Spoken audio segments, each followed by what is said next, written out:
কালামুল্লাহ মাজিদে আল্লাহ তাআলা জানিয়ে দিয়েছেন 7 শ্রেণীর ব্যক্তিকে তিনি অপছন্দ করেন। কয় শ্রেণীর? আবার বলুন, কয় শ্রেণীর? জি, 7 শ্রেণীর ব্যক্তিকে আল্লাহ তাআলা অপছন্দ করেন। তো মানে আল্লাহ তাআলা তাদেরকে ভালোবাসেন না। আমরা আজকে এই 7 শ্রেণীর ব্যক্তি কারা তাদের ব্যাপারে জানার চেষ্টা করব এবং আমরা সতর্ক হয়ে যাব যে আমরা যেন তাদের অন্তর্ভুক্ত না হই। কি বলেন? কোন 7 শ্রেণীর ব্যক্তি, কোন অভাগা, কোন কপাল পোড়া সেই 7 শ্রেণীর ব্যক্তি যাদেরকে আল্লাহ তাআলা পছন্দ করেন না, ভালোবাসেন না, এই মর্মে তিনি কালামুল্লাহ মাজিদে ঘোষণা দিয়েছেন। এবং আমরা সতর্ক হওয়ার চেষ্টা করব এই বৈশিষ্ট্য যেন কশিনকালেও কভু আমাদের মধ্যে না আসে। তাহলে কালামুল্লাহ মাজিদ আল্লাহ তাআলা যে জানিয়েছেন যে তিনি 7 শ্রেণীর ব্যক্তিকে পছন্দ করেন না, তার মধ্যে প্রথম শ্রেণী হচ্ছে সীমা লঙ্ঘনকারী। আরবিতে বলে আল মুআতাদুন। সীমা লঙ্ঘনকারী ব্যক্তিকে আল্লাহ তাআলা পছন্দ করেন না।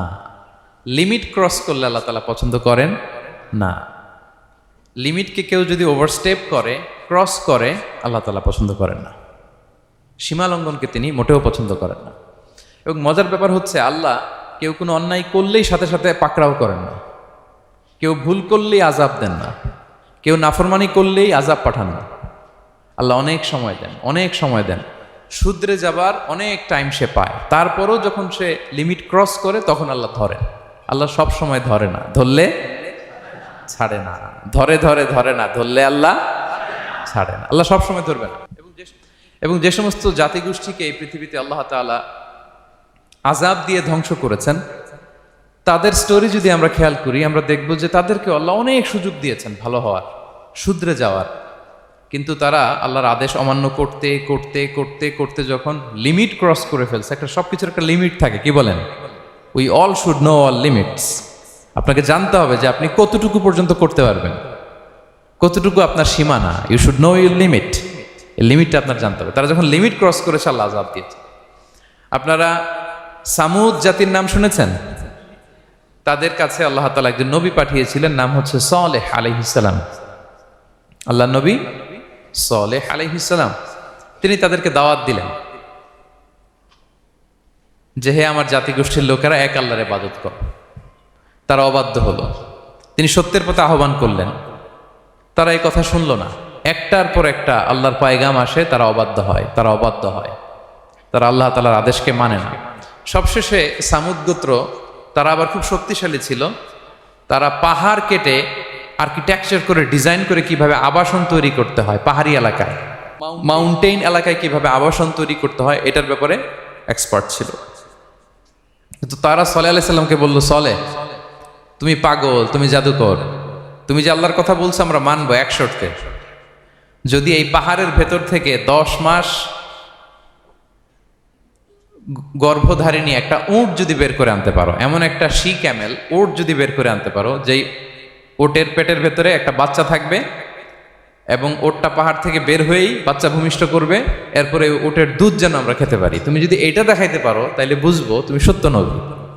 দোয়া করলেন, আল্লাহ আমার এই জাতি সামুদ, তারা তো চেয়েছে যে পাথর ভেতর থেকে যদি একটা উট বেরোয়, ওট যদি বাচ্চা দেয় আর দুধ দেয়, তাহলে তারা তোমাকে মেনে নেবে। আল্লাহ তুমি মেহেরবানি করে এই মিরাকেল, এই মুআজিজা তুমি তাদের দেখিয়ে দাও।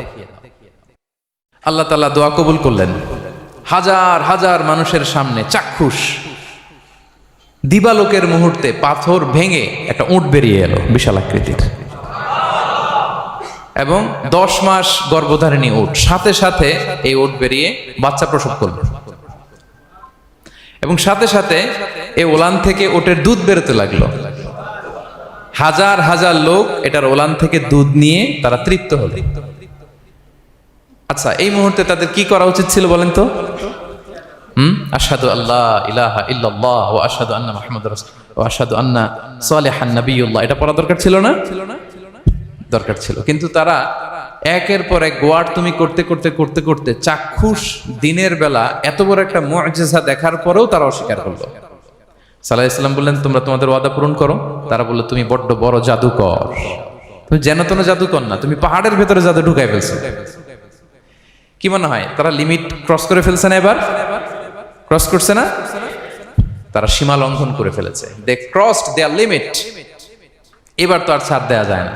কারণ আমি আপনাদের বলেছি শুরুতে যে আল্লাহ সব সময় ধরে না, কিন্তু যখন ধরে ছাড়ে না। আযাব চলে আসলো। কি আযাব? আর্থকোয়েক, রাজফা, পুরো ভূখণ্ড কেঁপে উঠলো। কেঁপে ওঠার সাথে সাথে সব মাটিতে পড়ে গেল। 2 নাম্বার আসলো সাউন্ড ওয়েভ, শব্দ নিনাদ, প্রচন্ড শব্দ তরঙ্গ।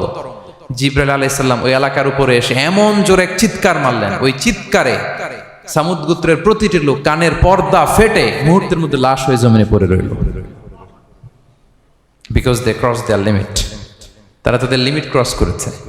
আর যারা লিমিট ক্রস করে, যারা সীমা লঙ্ঘন করে, তাদেরকে আল্লাহ তাআলা পছন্দ করেন না। আপনারা লূত আলাইহিস সালামের নাম শুনেছেন? উনি আল্লাহর একজন নবী ছিলেন।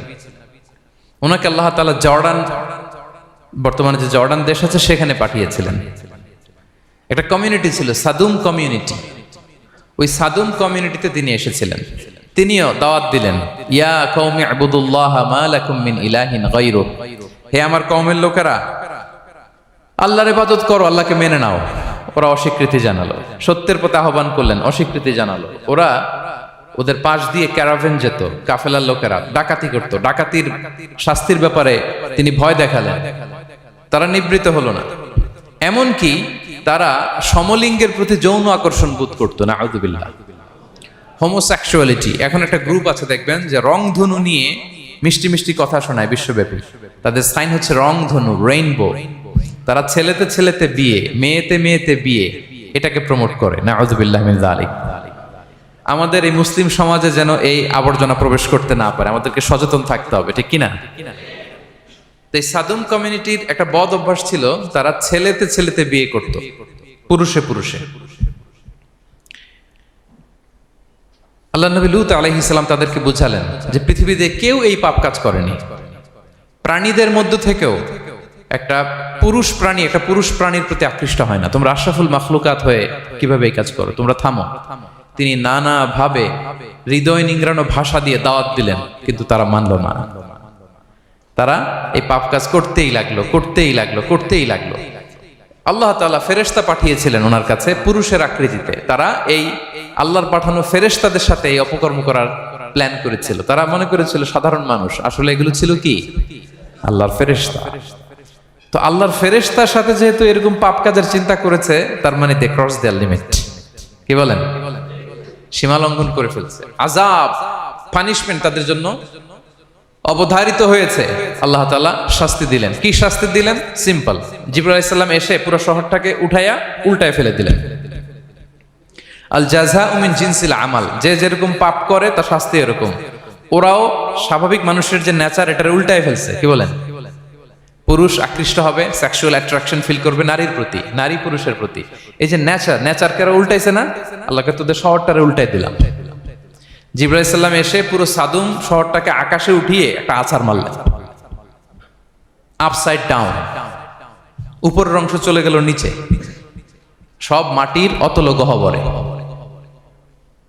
ফাজআলনা আলিয়াহা সাফিলাহা ওয়া আমতারনা আলাইহিম মিন সিজারাতিন মিন সিজিলিম মানদুদ। আল্লাহ বললেন, উপরের অংশ নিচে নিয়ে নিলাম, পুরো শহরটারে উল্টে দিলাম, আর পাথর বৃষ্টি বর্ষণ করলাম, সব শেষ। ওই জায়গাটা আজও আছে। ওইটা জর্ডান এবং ইসরায়েলের সীমান্তে। এটাকে এখন বলে মৃত সাগর, আল বাহরুল মাইয়িত আরবিতে, ইংরেজিতে বলে ডেড সি। কি সি? Dead sea. মৃত সাগর কেন? কারণ ওখানে কোনো প্রাণী জন্মায় না। ওই সাগরে কোনো মাছ নাই, কোনো ব্যাঙ নাই, এমনকি কোনো শ্যাওলাও নাই। গজবের জায়গা। লবণের density at least 10 times more than the natural sea. সাধারণ সাগরের পানিতেই তো কত লবণ, আমরা মুখে নিলে রাখতে পারি এত লবণ। ওইটার চেয়ে কমপক্ষে 10 গুণ বেশি লবণাক্ত। গজবের জায়গা, আযাবের জায়গা। এবং আযাব কেন এসেছে? They cross their limit. তারা সীমা লঙ্ঘন করেছে। আর ইন্নাল্লাহা লা ইউহিব্বুল মুতাদিন, আল্লাহ তাআলা সীমা লঙ্ঘনকারীকে পছন্দ করেন না। আরেকজন নবীর কথা বলে এই পয়েন্টটা শেষ করি। মুসা আলাইহিস সালাম, ফেরাউনের হেদায়েতের জন্য আল্লাহ তাআলা মুসা আলাইহিস সালামকে পাঠিয়েছিলেন। তিনি নানাভাবে তার ভাইকে নিয়ে দাওয়াত দিতে লাগলেন, কিন্তু ফেরাউন এই কথা মানে না। ফেরাউন বলে, তুমি যে নবী, প্রমাণ কি? মুসা আলাইহিস সালাম বলেন, দেখো এই যে আমার হাতে লাঠি। উনি এমন নবী ছিলেন, উনি লাঠি মাটিতে রেখে দিলে ওটা মুহূর্তে সাপ হয়ে যেত। তো মাটিতে তিনি লাঠি রাখলেন, এটা মুহূর্তে সাপ হয়ে গেল, যে এই যে আমি নবী। মানে না, বললেন আরো কিছু দেখা। তো মুসা আলাইহিস সালাম বগলের এখান থেকে হাত উঁচু করলে নূরের ঝলকানি হাতের মধ্যে দেখা যেত। উনি নূরের ঝলকানি দেখালেন, এরপরও মানে না। এরকম একটার পর একটা আল্লাহ নবী মুসা আলাইহিস সালাম মুআজিজা দেখাতে লাগলেন, কিন্তু ফেরাউন মানে না। শুধু মানে না এতটুকুই না, সবশেষে আল্লাহ নবী মুসা আলাইহিস সালামকে অ্যাসাসিনেশন, হত্যার পরিকল্পনা করলো তারা, যে বনি ইসরাইল মুসা এবং মুসার অনুসারী যারা আছে দুনিয়া থেকে সরাই দিতে হবে। ধরো মুসারে, ধরো মুসার অনুসারীদের ধরো। ধাওয়া পাল্টা ধাওয়া শুরু হলো। আল্লাহ নবী মুসা আলাইহিস সালাম বনি ইসরাইলকে নিয়ে বাঁচার জন্য ছুটলেন। ছুটতে ছুটতে সামনে লোহিত সাগর। দেখেন, একে তো আল্লাহর বিধান মানে নাই, এরপরে একটার পর একটা মুআজিজা আসলো, সেটাও মানে নাই। এখন নবীরে হত্যার জন্য ছুটছে। কি মনে হয় সীমালঙ্ঘন হয়েছে? একটু হয়েছে না অনেক? আল্লাহু আকবার। আল্লাহ বললেন ফাআগরাকনাল আখারিন, আমি মুসা এবং বনি ইসরাইলকে বাঁচাই দিলাম, ফেরাউন সহ তার দলবলকে সাগরে ডুবায় মারলাম। শুধু ডুবাই মারে নাই, আল্লাহ বলে ফাল ইয়াউমা নুনাজ্জিকা বিবাদানিকা লিতাকুনা লিমান খালফাকা আয়া। ফেরাউনকে লোহিত সাগরে তো ডুবিয়েছেই। আল্লাহ বলেন ফেরাউন, তোর অনুসারী যারা পৃথিবীতে থাকবে, তোর চালাচামুন্ডা যারা থাকবে, তোর খালাতো ভাই চাচাতো ভাই যারা দুনিয়াতে বেঁচে থাকবে, তাদের জন্য তোর লাশটারে আমি শুটকি বানিয়ে রাখলাম। Up to the day of judgement, কিয়ামত পর্যন্ত ফেরাউনের লাশটা মিশরের জাতীয় জাদুঘরে ড্রাই বডি হিসেবে আছে। আমি নিজে দেখে এসেছি, নিজ চোখে মমিফাইং করে শুটকি বানায় রাখছে। এভাবে পৃথিবীতে যতগুলো জাতিগোষ্ঠীকে আল্লাহ তাআলা আযাব দিয়ে ধ্বংস করেছে, তার কারণ হচ্ছে সীমা লঙ্ঘন। তার কারণ কি? প্রিয় ভাইরা, আমরা যেন আমাদের লাইফস্টাইলের দিকে একটু খেয়াল করি, যে এই সীমা লঙ্ঘনের কাতারে আমরা চলে আসলাম কিনা, আমাদেরকে খেয়াল রাখতে হবে। আল্লাহ তাআলা সীমা লঙ্ঘনকারীকে পছন্দ করেন না। ইন্নাল্লাহা লা ইউহিব্বুল মুআতাদিন, তিনি সীমা লঙ্ঘনকারীদেরকে পছন্দ করেন না। এমনকি রাসূলুল্লাহ সাল্লাল্লাহু আলাইহি ওয়াসাল্লামের বায়োগ্রাফি যদি আমরা খেয়াল করি, আমরা দেখব যে তিনি যখন যুদ্ধের জন্য অভিযান পরিচালনা করতেন, দল পাঠাতেন, সেনাবাহিনী পাঠাতেন, তখন তাদেরকে বলতেন খবরদার যুদ্ধের ময়দানে সীমালঙ্ঘন করো না, খবরদার। যুদ্ধে যদি কেউ হেরে যায়, বন্দীদের সাথে খারাপ আচরণ করো না। ওরা হেরে গেছে বন্দী, আপনি চাইলে তার কান কেটে দিতে পারবেন, নাক কেটে দিতে পারবেন, আকৃতি বিকৃতি করতে পারবেন না। বিষ্ণু ইসলাম বললেন খবরদার সীমালঙ্ঘন করো না। যেখানে যুদ্ধে গিয়েছো ওই এলাকার শিশুদেরকে মেরো না, ওই এলাকার নারীদেরকে মেরো না, ওই এলাকার পাদ্রীদের গায়ে হাত তোলো না। সন্ন্যাসীতে যারা ইবাদত করে ওদের তো দোষ নাই, সিভিলিয়ান নাগরিক, তাদের গায়ে হাত তোলো না, খবরদার। গবাদি পশুর গায়ে হাত তুলবে না, এগ্রিকালচারাল প্রোডাক্ট জ্বালিয়ে দিও না। সুবহানাল্লাহি বিহামদিহি, কি রহমতের নবী ছিলেন। সীমা লঙ্ঘন যেন না করে বিষ্ণু ইসলাম অভিযান প্রেরণের আগে তিনি স্পষ্ট বলে দিতেন খবরদার কেউ সীমা লঙ্ঘন করবে না। যারা তোমাদের বিরুদ্ধে অস্ত্র তুলেনি তাদের বিরুদ্ধে অস্ত্র তোলা যাবে না, কারণ ইন্নাল্লাহা লা ইউহিব্বুল মুআতাদিন, আল্লাহ তাআলা সীমা লঙ্ঘনকে পছন্দ করেন না। প্রিয় ভাইরা, তাহলে যেই 7 শ্রেণীর ব্যক্তিকে আল্লাহ তাআলা পছন্দ করেন না, তার প্রথমটা আমরা জেনে গেলাম, তারা কারা? সীমা লঙ্ঘনকারী। আমি কিন্তু প্রায় এরকম জিজ্ঞেস করব এবং সব শেষে আপনাদেরকে নিয়ে রিভাইজ করব। তাহলে 1 নম্বরে আমরা পেলাম তারা কারা? মেহেরবানি করে সবাই বলবেন একসাথে, তারা কারা? তারা সীমা লঙ্ঘনকারী, তারা তাদের লিমিট ক্রস করে, তাদেরকে আল্লাহ তাআলা পছন্দ করে না। সো আমরা আমাদের লাইফের সাথে একটু মিলিয়ে নেই যে আমরা আমাদের কোন ক্ষেত্রে সীমা লঙ্ঘন করি কিনা একটু খেয়াল করেন। আমার যে দায়িত্ব আছে আমি কি সীমা লঙ্ঘন করি কিনা? আমার স্ত্রী আমার দায়িত্বে, তার সাথে সীমা লঙ্ঘন করি কিনা? আমার ভাতিজি অনেকের আছে ইয়াতিম, তার বাবা মারা গেছে, তার সব সম্পত্তির দায়ভার আমার উপর দেয়া, আমি ওইখানে তাকে ঠিকঠাক মতো সব দেই কিনা, সীমা লঙ্ঘন করি কিনা? হ্যাঁ, ক্ষমতা পেলে সীমা লঙ্ঘন করি কিনা? কি মনে হয় আমরা ক্ষমতা পেলে সীমা লঙ্ঘন করি কিনা? হ্যাঁ, করে হ্যাঁ, মানে যেইখানে ডাক্তারের কাছে যাই বলে ডাক্তার সাহেব আমার এইখানে ফোড়া, সারা দেহের যেই কোনো জায়গায় ধরতে পারেন, এইখানে ধরেন না, তো এইখানে না ধরলে ভালো হবে? ফোড়া যেইখানে ট্রিটমেন্ট তো ওইখানে দিতে হবে, কি বলেন? রোগ যেখানে ওষুধও সীমা লঙ্ঘন। দায়িত্ব পেলে আমরা সীমা লঙ্ঘন করি। এমনকি আমরা যারা ইবাদত করি, অনেকে ইবাদতেও সীমা লঙ্ঘন করি, ইবাদতেও না। ভারসাম্য থাকতে হবে, পরিমিতি বোধ থাকতে হবে। এবং মজার ব্যাপার হচ্ছে আল্লাহ তাআলা দোয়া এবং জিকিরের ক্ষেত্রে এই কথাটা উল্লেখ করেছেন যে তোমরা দোয়া জিকিরের ক্ষেত্রে সীমা লঙ্ঘন করো না। আল্লাহ তাআলা বলেন উদউ রাব্বাকুম তাদাররুআ ওয়া খুফিয়া ইন্নাহু লা ইউহিব্বুল মু'তাদিন। তোমরা আল্লাহকে ডাকো কেমন ভাবে? তাদাররুআ ওয়া খুফিয়া, সবিনয়ে গোপনে। সবিনয়ে ডাকো, চুপিসারে ডাকো, গোপনে গোপনে ডাকো, অল্প আওয়াজে ডাকো। কারণ কি? ইন্নাল্লাহা লা ইউহিব্বুল মু'তাদিন, আল্লাহ সীমা লঙ্ঘনকারীদেরকে পছন্দ করেন না। তাহলে আপনি যদি দোয়া করেন আল্লাহর কাছে, যখন জিকির করবেন বিনীতভাবে, চুপিসারে, সবিনয়ে, বিষ্ণু ঈসা ইসলাম যেভাবে শিখিয়েছেন ওইভাবে জিকির করবেন। নাকি জিকির করতে করতে মানুষের কাঁধে উঠবেন? উঠবেন না? ওঠে ওঠে, হ্যাঁ ওঠে। দেখেন আল্লাহ তাআলা যেইখানে 3 ফোঁটা দেওয়া দরকার 3 ফোঁটা দেয়, যেখানে 1 ফোঁটা ওইখানে 1 ফোঁটা দেয়। আল্লাহ তাআলা ইন্নাহু লা ইউহিব্বুল মু'তাদিন, আল্লাহ সীমা লঙ্ঘনকে পছন্দ করেন না। এই কথাটা ঢুকাইছে কোথায়? দোয়া আর জিকিরের মধ্যে। কারণ আল্লাহ জানে আল্লাহর কিছু বান্দা থাকবে তারা দোয়া এবং জিকিরের সময় কি করবে? সীমা লঙ্ঘন করবে। মাঝে মাঝে কিছু ভিডিও ক্লিপসে দেখা যায় জিকির করতে করতে আরেকজনের কাঁধের উপরে, যিনি জিকির পরিচালনা করতেছে তার মাথার উপরে। এখন আমি ওয়াজ করতেছি, আপনি যদি লাফাইতে লাফাইতে এসে আমার উপরে পড়েন, হ্যাঁ মাইকের উপরে যদি এসে পড়েন, আমার অবস্থা হবে কি? লাফাতে লাফাতে উপরে উঠে যায়, নিজে ইনজুর্ড হয়, পাশের শ্রোতাকে ইনজুর্ড করে, যিনি আলোচনা পরিচালনা করতেছে তাকে ইনজুর্ড করে। এরকম আছে না নাই? ইন্নাহু লা ইউহিব্বুল মু'তাদিন, আল্লাহ তাআলা সীমা লঙ্ঘনকে পছন্দ করেন না।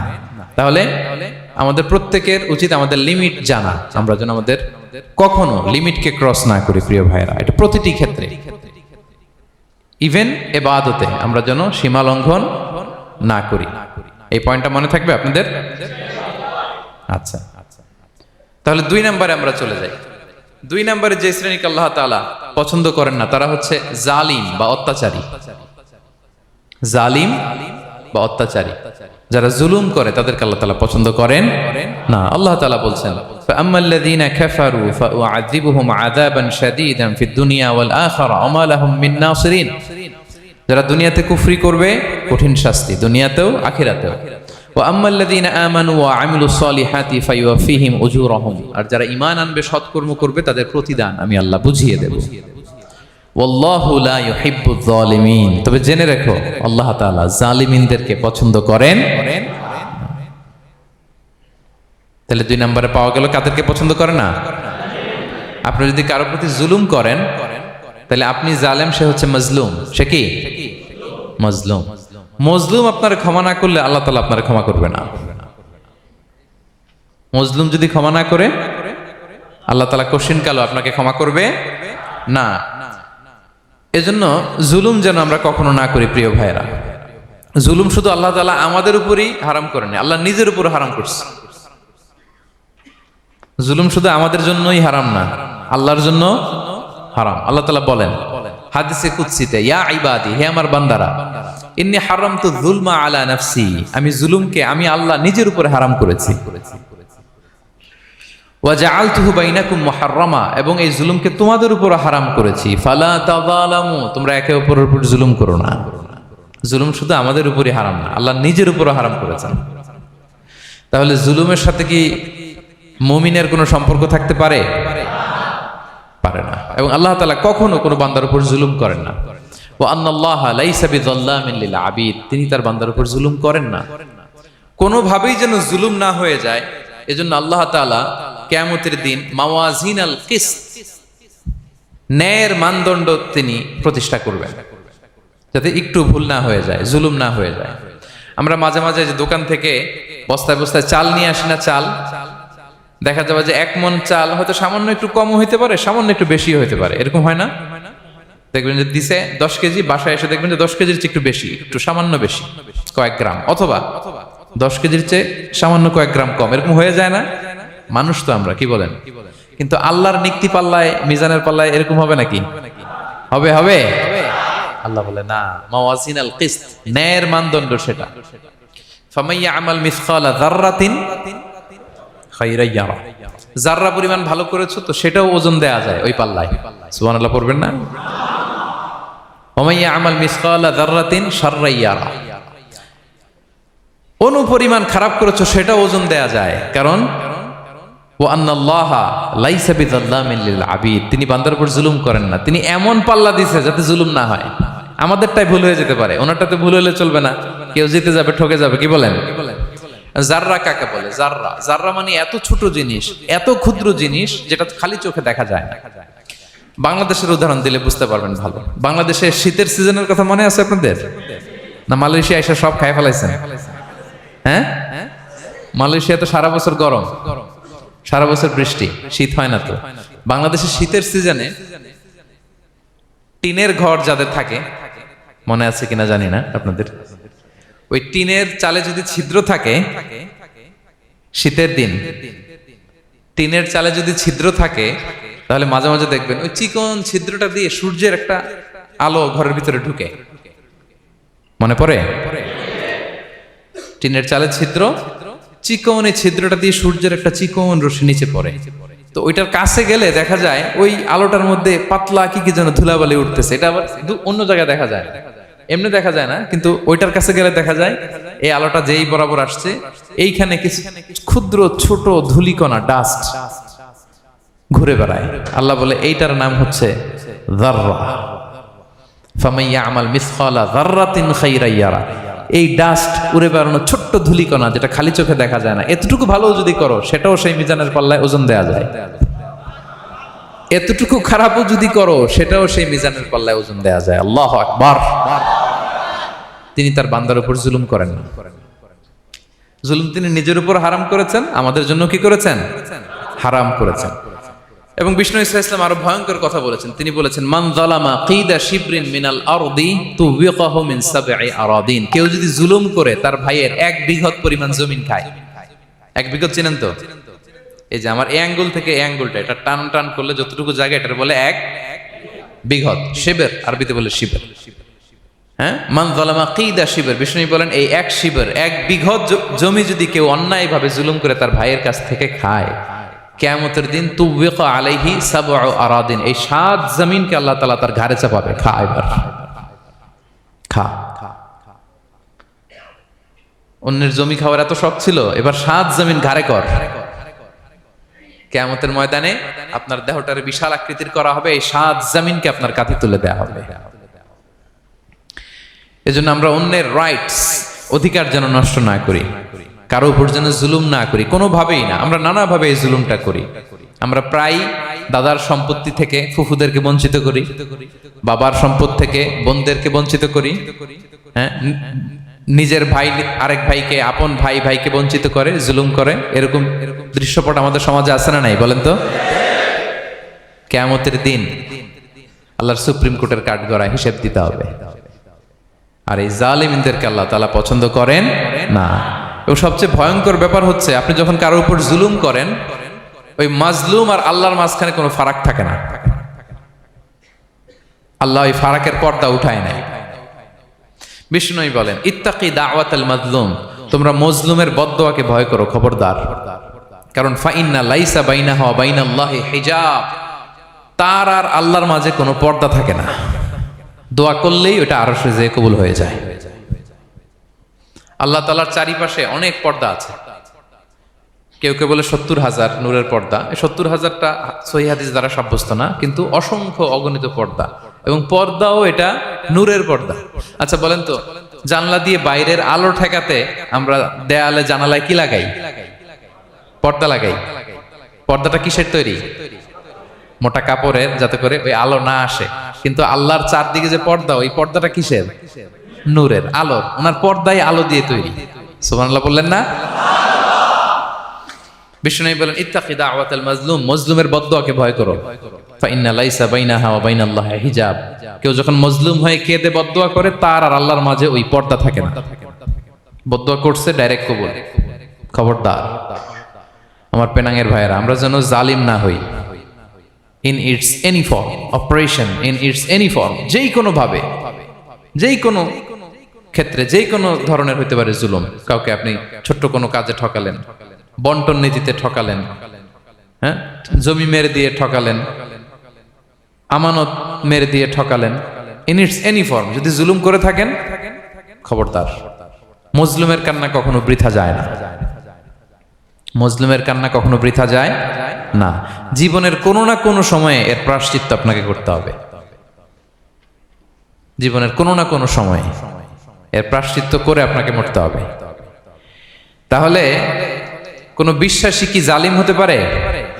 কারণ ইন্নাল্লাহ লা ইউহিব্বুল যালিমিন, আল্লাহ তাআলা জালিমদেরকে পছন্দ করেন না।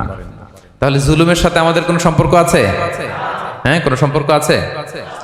তাহলে দুই শ্রেণীর ব্যক্তির কথা আমরা জানলাম যাদেরকে আল্লাহ পছন্দ করেন না।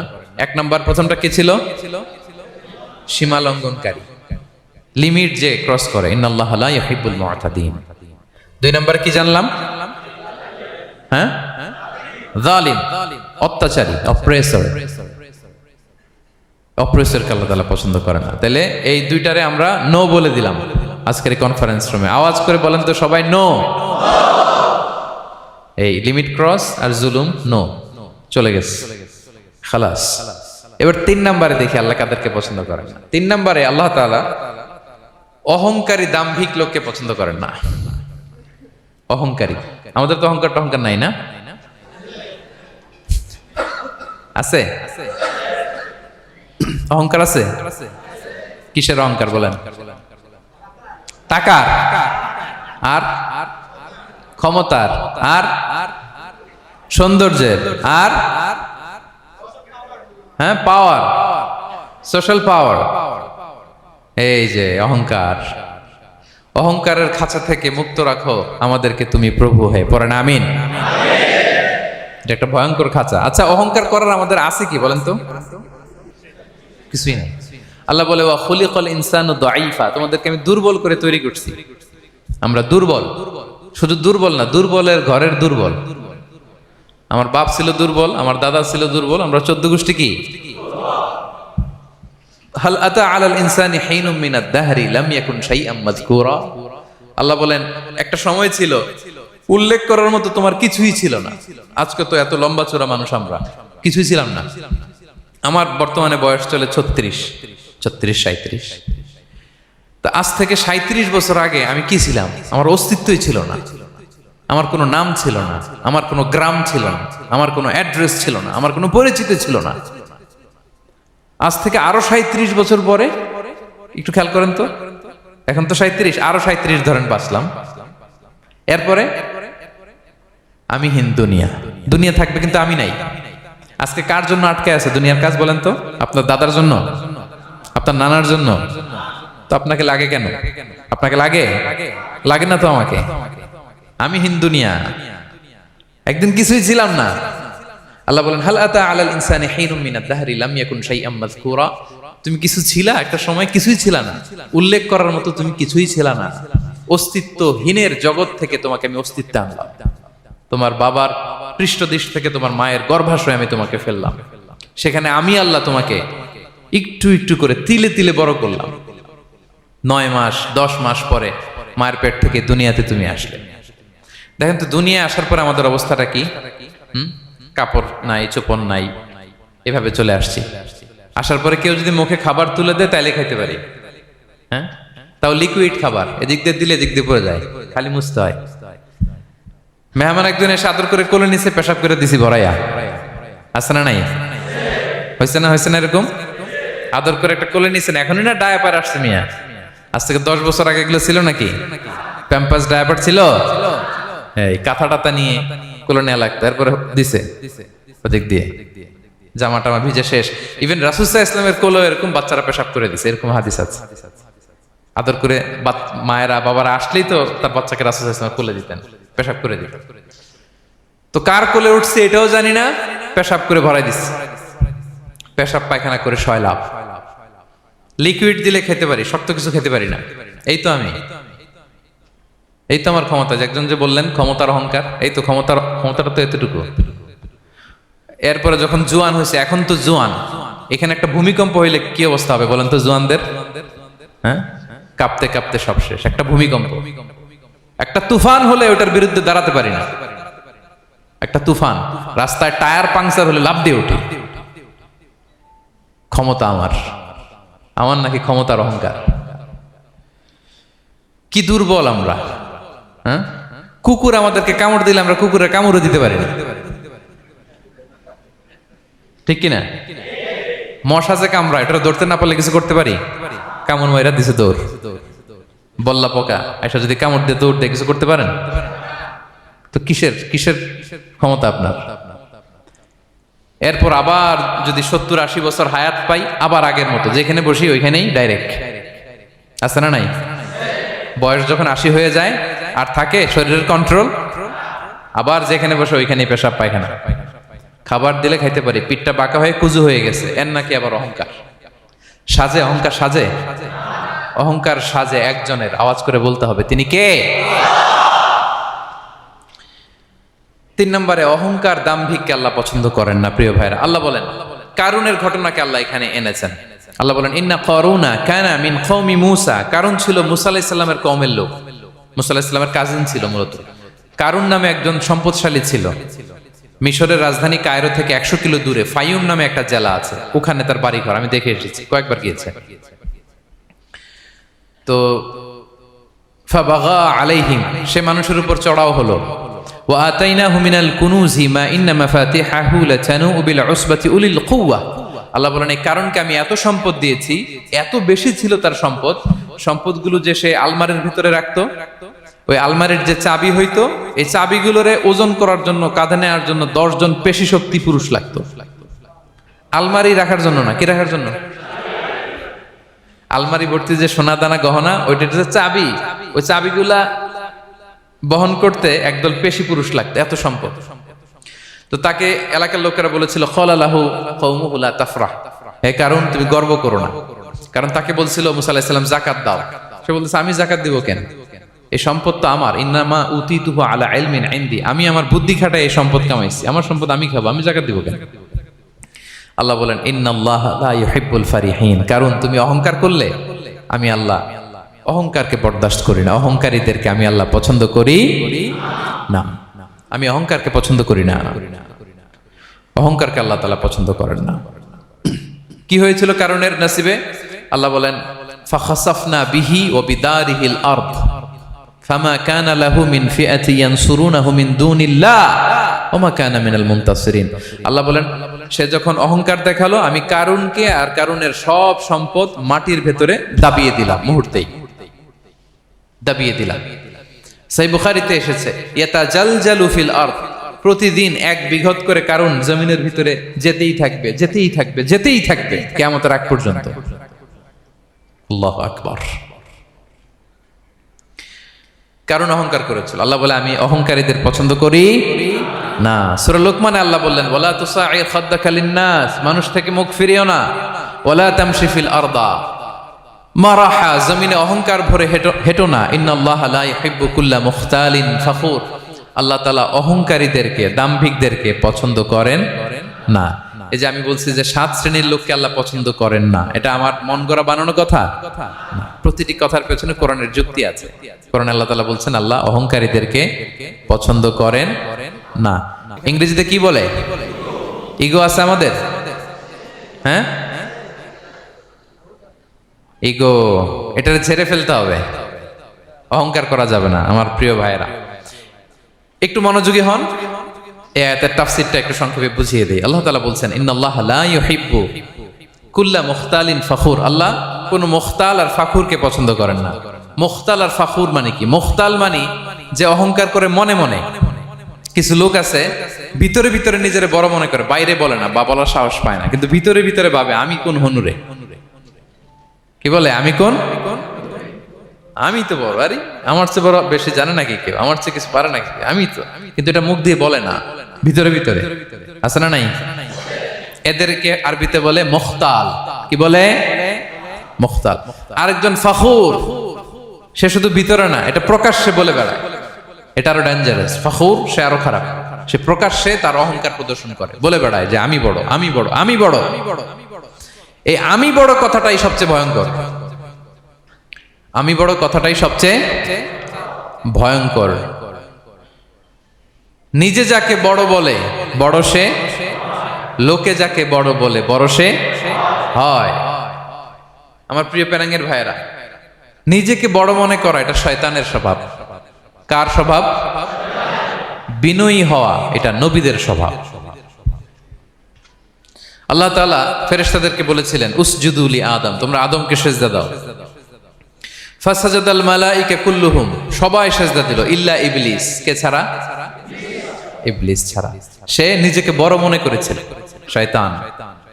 কিভাবে? সে লজিক খাটাইলো আল্লাহর সাথে। সে লজিক দিয়ে আল্লাহর বলে, আল্লাহ ক্বালা আনা খায়রুম মিনহু, আল্লাহ আমি কেন সিজদা দেব? আমি তো আদমের চেয়ে শ্রেষ্ঠ, আমি বড়। আল্লাহ বলতেছে তুমি বড়, কেমনে বড়? শয়তান বলে খালাকতানি মিন নার, আপনি আমারে বানাইছেন কি দিয়ে? আগুন দিয়ে। ওয়া খালাকতাহু মিন তিন, আর আদমকে বানিয়েছেন মাটি দিয়ে। কি দিয়ে? মাটি দিয়ে। আগুনের ধর্ম দাউ দাউ করে উপরের দিকে কি করে? ওঠে। আর মাটি ঢিলা রেখে দিলে নিচে পড়ে যায়। তো সে যুক্তি দিয়ে বলতেছে আল্লাহ ঊর্ধ্বগামী কোন জিনিস তো নিম্নগামী কোন জিনিসের কাছে মাথা নোয়াতে পারে? যুক্তি। মনে রাখবেন, যুক্তি সব জায়গায় খাটে। আপনার অফিসের যে বস, মালয়েশিয়ান ভাষায় বসরে কি বলেন আপনারা? ওকে, তোকে। এই আপনার তোকের সামনে যে আপনি লজিক খাটাইলে হবে? বস যেটা বলে ওইটাই ফাইনাল। তো আল্লাহ তাআলা আদেশ করেছিলেন সেজদা করার। সে সেজদা করলেই ভালো করতো, কিন্তু সে যুক্তি দিল আল্লাহ আমি শ্রেষ্ঠ, তাকে বানাইছেন মাটি দিয়ে, আমারে বানাইছেন আগুন দিয়ে, আমি কেন মাথা নত করব? আমি বড়। আমি বড় বলার সাথে সাথে দৃশ্যপট পাল্টায় গেল। আল্লাহ বলে বের হ, ফাখরুজ, বের হ, তুমি অভিশপ্ত, তুমি লানত প্রাপ্ত, তোমার স্থান হবে জাহান্নাম।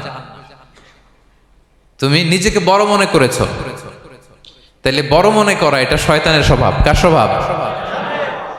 তা আমরা নিজেকে বড় মনে করব কখনো? আরো জোরে বলেন, করব? বিষ্ণু ঈসা ইসলাম নিজে নিজে ছোট থাকতে চাইতেন। তিনি দোয়ায় বলতেন আল্লাহুম্মা জাআলনি ফি আইনি সাগীরা ওয়া ফি আ'য়ুনিন নাসি কাবীরা, আল্লাহ আমার চোখে আপনি আমারে ছোট বানান, আল্লাহ মানুষের চোখে আপনি আমারে বড় বানান। বিশ্বনবী নিজের চোখে নিজে ছোট থাকতেন, কিন্তু গোটা বিশ্বের মানুষের চোখে বড় হয়েছেন না? কত বড়? রাফা'না লাকা যিকরাক, আল্লাহ বলে আমি যেখানে অতটুক পর্যন্ত উঠাইছি আপনারে। কোন নবীর নিচে উপরে? কথা বলেন, কোন নবীকে শেষ পর্যন্ত উঠাইছে? সুবহানাল্লাহ। নবী হে আমি যদ্দূর আপনার উঠাইছে অদ্দূর, ওই পর্যন্ত নিয়ে গেছে সাক্ষাতের জন্য। সুবহানাল্লাহ। প্রত্যেক নামাজে বিশ্বনবীর উপর দুরূদ আছে না নাই? কিয়ামত পর্যন্ত বিশ্বনবীর প্রতি ভালোবাসা আমাদের পক্ষ থেকে আছে না নাই? আছে। আল্লাহ তাআলা ওনাকে বড় করেছেন। এজন্য নিজের চোখে আমরা নিজে ছোট থাকবো। আপনি যদি বড় হন এটা মানুষ বলবে। কে বলবে? নাকি আপনিই বলবেন? বলা যাবে না। এবং বিষ্ণু ইসলাম কিছু টেকনিক আমাদের শিখিয়েছেন, কিছু টেকনিক আমাদের জানিয়েছেন। এই কাজ করলে তোমরা অহংকার থেকে মুক্ত থাকতে পারবে। এর মধ্যে একটা হচ্ছে আগে আগে সালাম দেওয়া। তিনি বলেন আল বাদিউ বিসসালামি বারিউম মিনাল কিবর, যে আগে আগে সালাম দেয় তার হৃদয় থেকে আল্লাহ অহংকার তুলে নেয়। আগে সালাম দিয়ে পারবেন? ফোন করলেই আগে কি বলবেন? বাসায় ঢুকেই আগে কি বলবেন? স্ত্রীকে আগে সালাম দিবেন, বন্ধুকে আগে সালাম দিবেন, বাসার কাজের লোকটাকে আগে সালাম দিবেন, আপনার ড্রাইভারকে আগে সালাম দিবেন, বাসার দারোয়ানটারে আগে সালাম দিবেন। ফকির একটা আসলে আপনি সালাম দিয়ে ফেলবেন। পারবেন? হৃদয় থেকে অহংকার ফেলে দিবে কে? আগে আগে আমরা সালাম দিব। এবং তার চেয়ে ভয়ঙ্কর কথা হচ্ছে বিষ্ণু ইসলাম বলেন যে লা ইয়াদখুলুল জান্নাতা মান কানা ফি কলবিহি মিসকালু হাব্বাতি খারদাল মিন কিবর, যার হৃদয়ে সরিষার দানা পরিমাণ অহংকার থাকে ওই ব্যক্তি কশিনকালেও আল্লাহর জান্নাতে প্রবেশ করার সুযোগ পাবে না। কশিনকালেও পাবে না।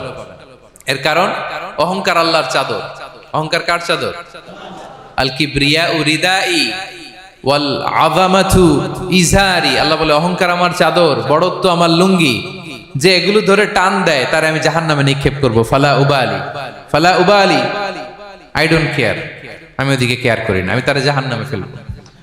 সো অহংকার আমাদের সাজে না। আমি শুরুতেই তো বললাম, আমাদের লাইফ সার্কেলটা একটু দেখাইলাম না যে ছিলাম কই, অস্তিত্বহীন থেকে দয়া করে মায়া করে তিনি আমাকে অস্তিত্বে এনেছেন। কত ছোট্ট, কত ক্ষুদ্র, কত নগণ্য, কত দুর্বল ছিলাম আমরা। আবার যৌবনের একটা পিরিয়ড কাটিয়ে, যৌবনের সময় তো কতটা দুর্বলতা বললাম, আবার সেই দুর্বল, মানে দুর্বল থেকে দুর্বল। এই হচ্ছে আমাদের লাইফ স্টোরি, লাইফ হিস্ট্রি। তাহলে অহংকার আমাদের সাজে, অহংকার তার সাজে যার কোনো ক্ষয় নাই, যার কোনো লয় নাই, যার কোনো অভাব নাই। হ্যাঁ, গোটা বিশ্ব তার মুখাপেক্ষী, তিনি কারো মুখাপেক্ষী না, ঠিক কিনা? গোটা বিশ্ব তার কাছে ঠেকা, তিনি কারো কাছে ঠেকা না, ঠিক কিনা? গোটা বিশ্ব তাদের সার্ভাইভালের জন্য তার প্রতি মুখ থুবড়ে পড়ে থাকে, তিনি কারোর জন্য বসে থাকা লাগে। অহংকার সাজে তার। আর এই আল্লাহর অহংকারের চাদর ধরে যে টান দেয়, আল্লাহ বলে ওরে আমি জাহান্নামে ফেলবো, আর তাদেরকে আমি পছন্দ করি না। আল্লাহ তাআলা অহংকারীদেরকে পছন্দ করেন না।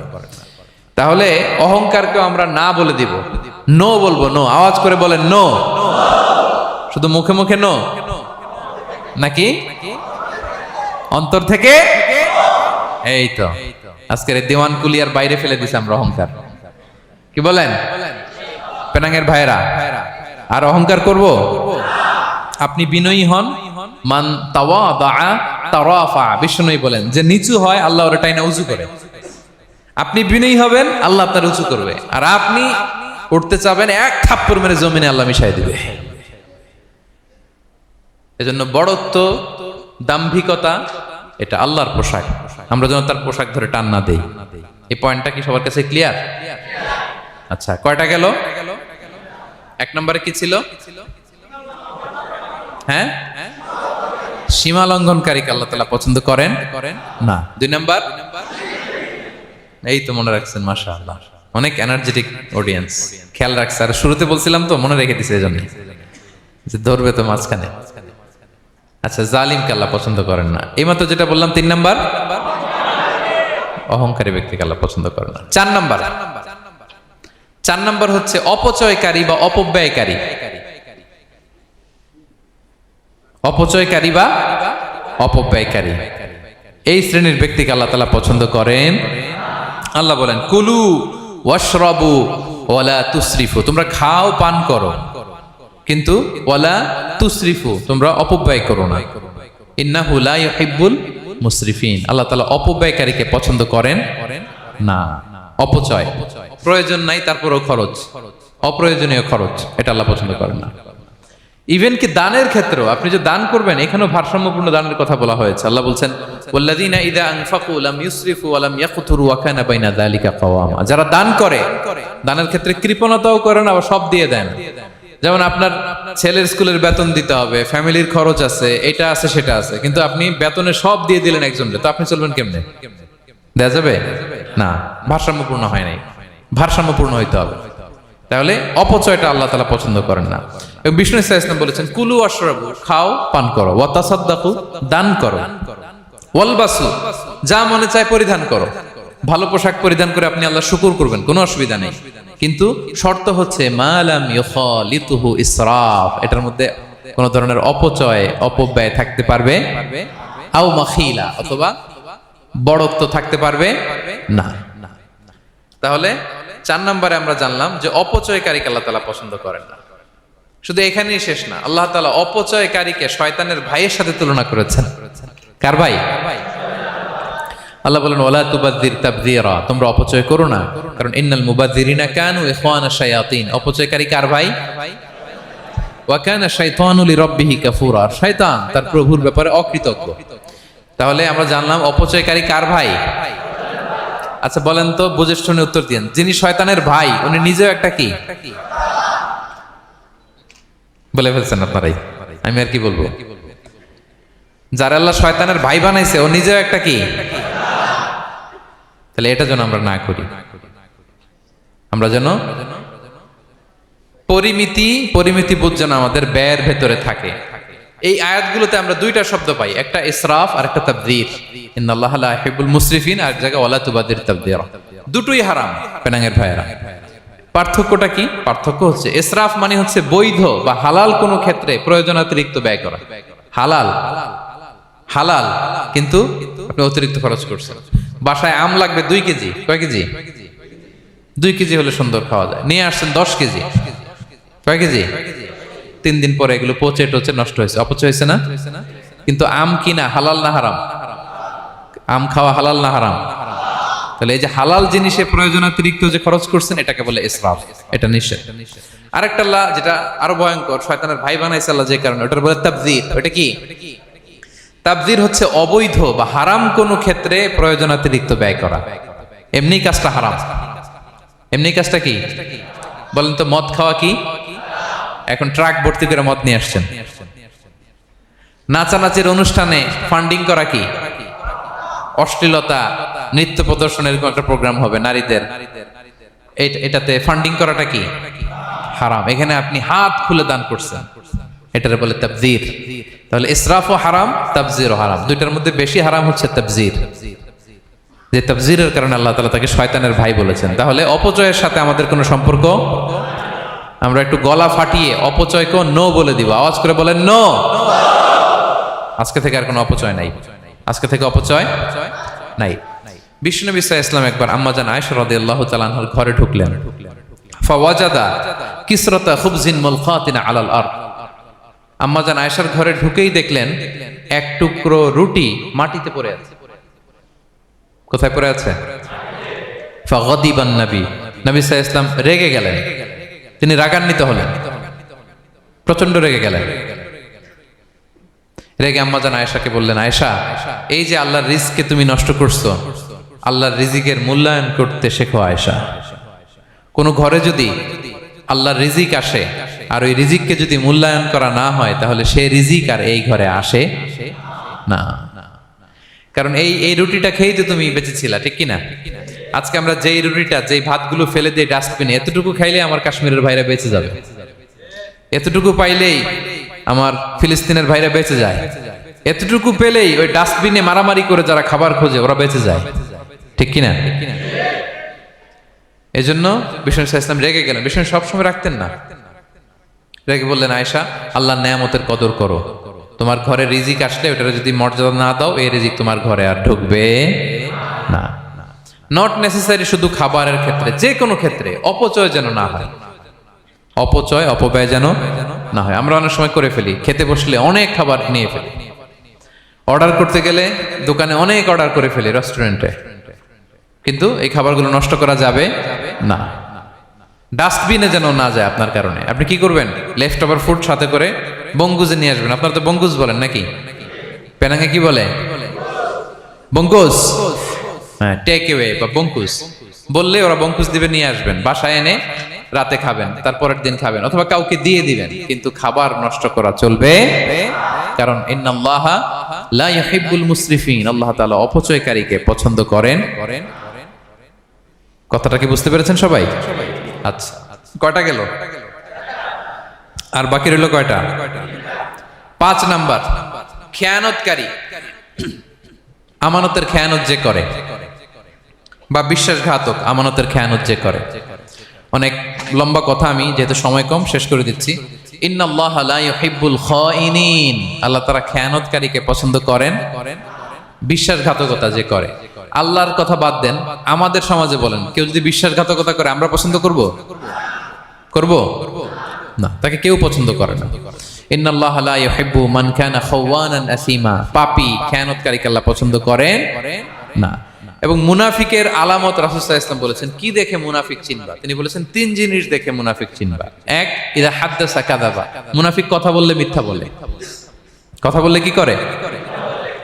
ওয়া ইযা ওয়াআদা আখলাফা, ওয়াদা করলে খেলাফ করে। 3 নম্বরে ওয়া ইযা তুমিনা খানা, মুনাফিকের কাছে আমানত রাখলে খেয়ানত করে। আমানতের খেয়ানত, এটা মুনাফিকের আলামত। শুধু মুনাফিকের আলামতই না, এটা কিয়ামতের একটা আলামত। আল্লাহ বলেন, ইন্নাল্লাহা ইয়া'মুরুকুম আন তুআদ্দুল আমানাতি ইলা আহলিহা, আল্লাহ তাআলা আদেশ করেছেন আমানতের যে হকদার তার হাতে তার আমানত পৌঁছে দাও। আদেশটা কার? সবাই বলুন, আদেশ কার? আল্লাহর।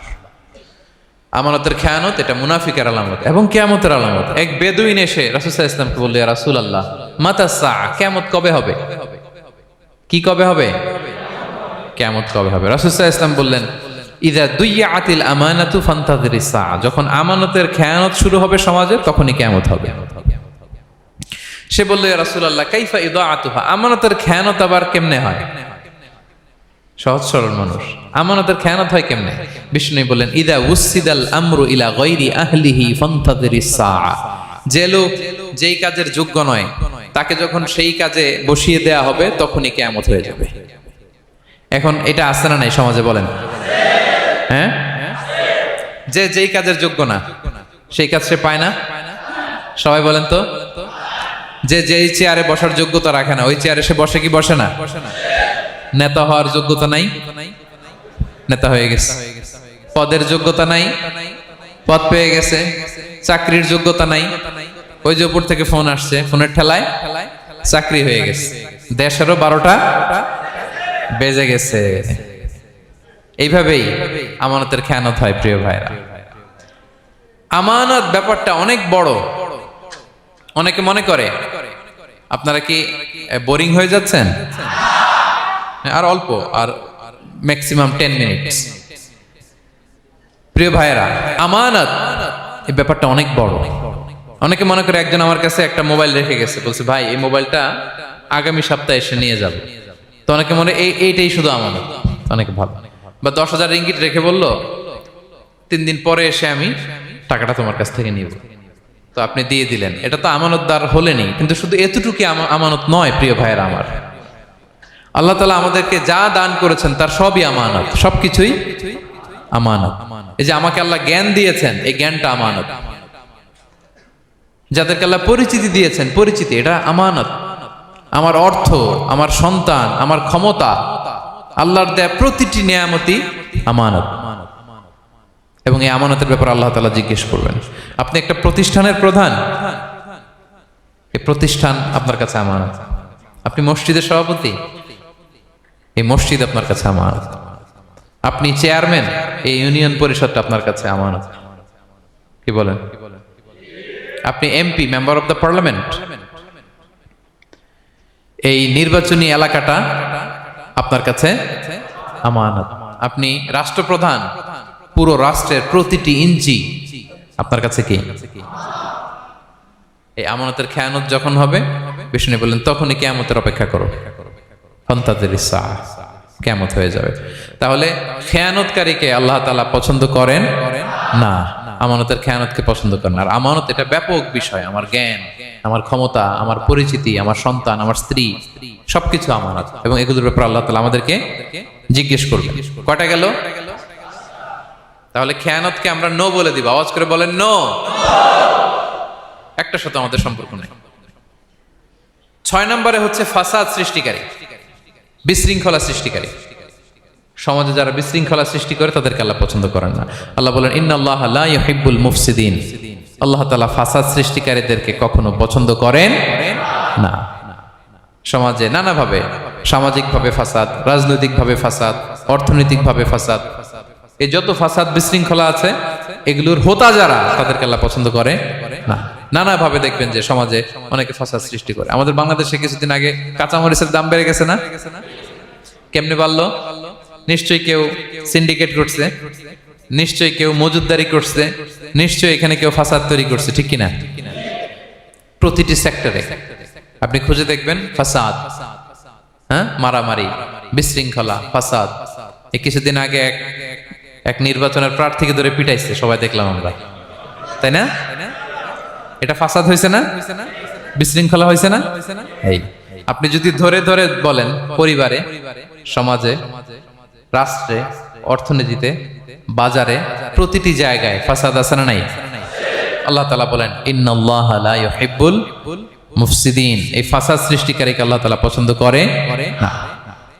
মদিনাতে এই যে টিকিটের দাম, সুন্দর কথা বলছেন, টিকিটের দাম বাড়ায় যারা দেয়, সেম গোস টু দেম, তাদেরও একই কথা, ফাসাদ সৃষ্টিকারী আর মুফসিদুন। এই যে আমাদের হাজিদের এত টাকা লাগে কেন? 50,000 টাকার টিকিট হয়ে গেছে কয় লাখ? 2 লাখ, কয় 1 লাখ। হজে যারা গেছে 1,95,000 টাকা করে পড়ছে একজনের টিকিট। কিয়ামতের দিন আল্লাহর সুপ্রিম কোর্টের কাঠগড়ায় তোমাকে দাঁড়াতে হবে। পাই টু পাই সেদিন হিসেব নিয়ে আল্লাহ তাআলা ছাড়বেন, ঠিক কিনা? সেদিন হবে আসল খেলা। এখন তো আমরা মাইক পেলেই বলি খেলা হবে, কিন্তু আসল খেলা কবে? লক্ষ লক্ষ কোটি মানুষের সামনে আল্লাহ তাআলা আপনার এই গোমর ফাঁস করে দিবেন। আল্লাহ তাআলা আপনাকে অপমানিত করে ছাড়বেন। তাই কোনো ফাসাদের সাথে, বিশৃঙ্খলার সাথে মুমিনের কোনো সম্পর্ক থাকতে পারে? মদিনায় মুনাফিকেরা এই ফাসাদ তৈরি করত। যখন তাদেরকে বলা হতো তোমরা ফাসাদ করো কেন, ওয়া ইযা কিলা লাহুম লা তুফসিদু ফিল আরদ ক্বালু ইন্নামা নাহনু মুসলিহুন, তারা বলতো আরে ফাসাদ কি, আমরাই তো ভালো মানুষ, আমরাই তো ভালো মানুষ, আমরাই তো ভালো কাজ করি। আল্লাহ বলে না, আলা ইন্নাহুম হুমুল মুফসিদুনা ওয়ালাকিন লা ইয়াশউরুন, ওরাই ফাসাদ সৃষ্টিকারী, ওরাই ফাসাদ সৃষ্টিকারী, ওরাই সমাজে বিশৃঙ্খলা সৃষ্টিকারী।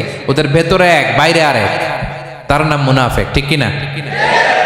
মুনাফিকের সহজ সংজ্ঞা কি জানেন?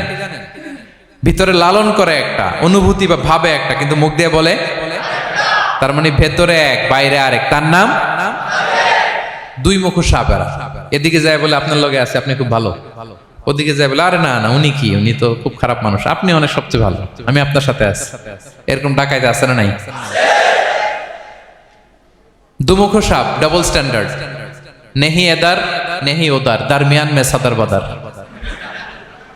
ডানেও না বায়েও না, মাঝখানে সদর বদর। বুঝেন? দুই নৌকার মধ্যে দুই পা দিছিলেন কখনো? কয় দিছি? অবস্থা কি হয়েছিল তোমার বলো? হ্যাঁ, পড়ে গেছিল? পড়বে। দুই নৌকায় দুই পা দেওয়া যায় না, হয় এই পা এদিকে নিয়ে আসতে হবে না ওদিকে চলে যেতে হবে, দুই পা দিলে এই উল্টায় পড়বে। মুনাফিকদের স্বভাব এটা, দুমুখ সাপ, ডাবল স্ট্যান্ডার্ড মেনটেন করে, টু ফেসড পার্সোনালিটি এরা। যেদিকে বৃষ্টি ওদিকে ছাতা, উপরে ফিটফাট, ভিতরে সদরঘাট। তাদেরকে যখন বলা হয় তোমরা ফাসাদ সৃষ্টি করো না, ওরা বলে আরে আমরাই তো ভালো। আল্লাহ বলে না, তোমরাই ফাসাদ সৃষ্টিকারী, তোমরা জানো না।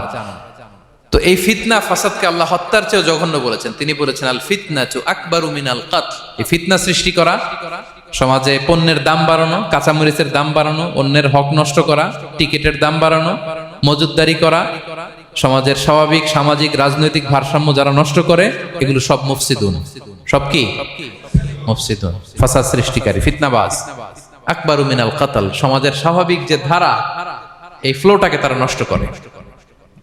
এবং ফাসাদের মাধ্যমে যদি কারো ক্ষতি করে, কাউকে কেউ হত্যা করে, সেজন্য গোটা বিশ্বের সবাইকে হত্যা করবে। আল্লাহ বলেন মান কাতালা নাফসান বিগাইরি নাফসিন আও ফাসাদিন ফিল আরদি ফাকান্নামা কাতালান নাসা জামিআ। অন্যায়ভাবে ফাসাদের মাধ্যমে যখন কেউ কাউকে হত্যা করে, সেজন্য গোটা বিশ্বের সবাইকে হত্যা করে। আকবারু মিনাল কতল, ফিতনা এত বড় ভয়ঙ্কর পাপ। তো এই ফিতনার সাথে, ফাসাদের সাথে, ফাসাদ সৃষ্টি করা, বিশৃঙ্খলার সাথে আমাদের কোনো সম্পর্ক, কারণ ইসলাম শান্তির ধর্ম। কিসের ধর্ম? শান্তির ধর্ম। কোনো অন্যায়, বিশৃঙ্খলা, বোমাবাজি, সন্ত্রাসবাদ, টেরোরিজম, এগুলোর সাথে ইসলামের কোনো সম্পর্ক, শান্তির ধর্ম। এজন্য আল্লাহ তাআলা ফাসাদ সৃষ্টিকারীদেরকে পছন্দ করেন। কয়টা গেল? সব শেষ হচ্ছে মন্দ কথার প্রচারক। আমার ভাইয়েরা, কি কথা? কোন ধরনের বাজে কথা, মন্দ কথা, অশালীন কথা, অশ্লীল কথা আমরা মুখ দিয়ে উচ্চারণ করব। কোন ধরনের বাজে স্ট্যাটাস, মন্দ স্ট্যাটাস, অশালীন স্ট্যাটাস আমরা ফেসবুকে দিব? কারো এরকম অশালীন স্ট্যাটাস শেয়ার দিব? নেভার, কখনো দিব না। আল্লাহ পছন্দ করেন। আল্লাহ বলেন লা ইউহিব্বুল্লাহুল জাহরা বিসসুই মিনাল কওলি ইল্লা মান যুলিম ওয়া কানা আল্লাহু সামিআন আলিমা। কোন খারাপ কথা কেউ প্রকাশ করবে, পাবলিক করবে, ওপেনলি বলে বেড়াবে, এটা আল্লাহ পছন্দ করে না। কিন্তু সে যদি মাজলুম হয় সেটা ভিন্ন কথা। কোন ধরনের অশ্লীল কথা, অশালীন কথা মুমিনের মুখ দিয়ে বেরোতে পারে? রাসূল সাল্লাল্লাহু আলাইহি ওয়াসাল্লামের ব্যাপারে দেখেন, আনাস রাদিয়াল্লাহু কি বলেন? তিনি বলেন লাম ইয়াকুনিন নাবিয়্যু সাল্লাল্লাহু আলাইহি ওয়াসাল্লাম সাব্বাবান। বিষ্ণু সাল্লাল্লাহু আলাইহি ওয়াসাল্লাম মুখ দিয়ে কোনোদিন কাউরে বকা দেয় নাই, গালি দেয় নাই। ওয়ালা ফাহাশান, আমার নবী কখনো তার জবান মোবারক দিয়ে অশালীন কথা বলেন নাই। ওয়ালা লাআনান, কাউকে লানত তিনি করেন নাই। সুবহানাল্লাহ পড়েন। তো সেই নবীর উম্মত হয়ে আমরা কোনো খারাপ কথা বলবো? অশালীন কথা একসাথে বন্ধুরা যখন বসেন আড্ডা দিতে, যে অনেকে অশ্লীল কথা বলে ফেলে, আছে না নাই? বন্ধুরা কি বলেন আপনারা? Cowan Cowan Cowan. তো এই যে একসাথে বসতে যে অনেক সময় অশালীন অশ্লীল কথাবার্তা অনেকে বলে ফেলে, এদেরকে আল্লাহ তাআলা পছন্দ করে না। এই জাতীয় কথা যেন আমাদের মুখ দিয়ে কখনো বের না হয়। এবং অশ্লীলতার প্রচার যারা সমাজে ঘটায়, আল্লাহ বলে তাদেরকে দুনিয়াতেও আমি লাঞ্ছিত করব, শাস্তি দেব, আখিরাতেও দেব। আল্লাহ তাআলা বলছেন, ইন্নাল্লাযীনা ইউহিব্বুনা আন তাশিআল ফাহিশাতু ফিল্লাযীনা আমানু লাহুম আযাবুন আলীম ফিদ দুনিয়া ওয়াল আখিরাহ। যারা চায় মুমিনদের মাঝে অশ্লীলতা ছড়িয়ে পড়ুক, তাদেরকে দুনিয়া আখিরাতে আমি লাঞ্ছিত করে ছাড়ব। দুনিয়ায় লাঞ্ছিত, আখিরাতেও লাঞ্ছিত। দুনিয়াতেও আযাব, আখিরাতেও। এজন্য অশ্লীলতার সাথে আমাদের কোনো সম্পর্ক নাই। আমরা কোনো অশ্লীল কথা যেন আমরা না বলি। এখন অশ্লীলতার সয়লাভ, নাটকের নামে, সিনেমার নামে, বিনোদনের নামে, আছে না নাই? এই যে ডিভাইস, হ্যাঁ, সয়লাভ, আপনি ঢুকবেন আর বেরোতে পারবেন না, এমন ভাবে আপনাকে এঙ্গেজ করে রাখবে। এগুলোর সাথে মুমিনের কোনো সম্পর্ক আছে না। মুমিন যেটাই করবে ওটা হালাল পন্থায় করবে, ঠিক কিনা?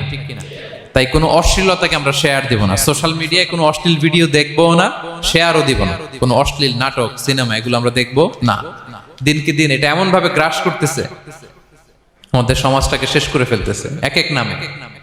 পত্রপত্রিকা আমরা দেখি এখন নতুন কি আসছে, ওটিটি প্ল্যাটফর্ম। এরপরে কি আসছে, ওয়েব সিরিজ, আছে না নাই? গত কিছুদিন আগে আমি সোশ্যাল মিডিয়া দেখলাম বিভিন্ন জনে স্ট্যাটাস দিচ্ছে, তৈ তৈ তৈ তৈ তৈ, বয়াম পাখি কই। তো আমি ভাবছি হয়তো কোনো বিখ্যাত কবির কবিতা শেয়ার দিচ্ছে। আমি পরে সার্চ দিয়ে দেখি সর্বনাশ, একটা ইন্টারভিউ দেখলাম একজন, এটা নাকি কোন একটা ওয়েব সিরিজ বা মুভি, এই জাতীয় কিছু একটা। তো দেখেন, কবিতার নামে, গানের নামে, সাহিত্যের নামে, সংস্কৃতির নামে, এন্টারটেইনমেন্টের নামে, বিনোদনের নামে এই অশ্লীলতার সয়লাভ, ঠিক কিনা? এই অশ্লীলতার সাথে আমাদের কোনো সম্পর্ক আছে? আমরা যেন মুখ দিয়ে উচ্চারণ না করি এগুলো, ঠিক কিনা? বিষ্ণু বলেন, ইন্নাল আবদা লা ইয়াতাকাল্লামু বিল কালিমাতি মা ইয়াতাবায়ানু ফিহা ইয়াজিল্লু বিহা ইলান নার আবআদা মিম্মা বাইনাল মাশরিক ওয়াল মাগরিব। বান্দা অনেক সময় মুখ দিয়ে এমন কথা মুখ ফসকে বলে ফেলে, এটা যে কত ভয়ঙ্কর, এটা যে তারা জাহান্নামে নিক্ষেপ করবে সে কল্পনাও করতে পারে না। আপনার একটা কথা থেকে আপনি জাহান্নামের অধিবাসী হতে পারেন। এই জন্য সোশ্যাল মিডিয়া ব্যবহারের ক্ষেত্রে আমরা সাবধান। যে কোনো ধরনের গুজব, মিথ্যা কথা, হক্স নিউজ, অশ্লীলতা, স্ক্যান্ডাল, এগুলোর সাথে আমাদের কোনো সম্পর্ক নাই। আমরা সব সময় যেন শালীনতার মধ্যে থাকি, সত্যের পক্ষে থাকি। কথা বুঝতে পেরেছেন? তাহলে কয় শ্রেণীর ব্যক্তিকে আল্লাহ পছন্দ করেন না? 1 নম্বরে সীমা লঙ্ঘনকারী, 2 নম্বরে জালিম, 3 নম্বরে অহংকারী, 4 নাম্বার অপচয়কারী, 5 নাম্বার খেয়ানতকারী, আমানতের খেয়ানত, 6 নাম্বার ফাসাদ সৃষ্টিকারী, 7 নাম্বার মন্দ কথা, অশ্লীল কথার যে প্রচার করে। এগুলো যারা করে এদের সাথে আমাদের কোনো সম্পর্ক, এই 7 শ্রেণীর লোককে আল্লাহ তাআলা অপছন্দ করেন। এগুলো কি আমাদের জীবনে থাকবে? এগুলো আমরা কি শুধু হল রুম থেকে বের করে দিব না, পুরো জীবন থেকে পারা যাবে? পারা যাবে? আওয়াজ করে পড়ুন ইনশাআল্লাহ। পেনাঙ্গের ভাইরা, আল্লাহ তাআলা আমাদের সবাইকে কথাগুলো বোঝার ও আমল করার তৌফিক দান করুক।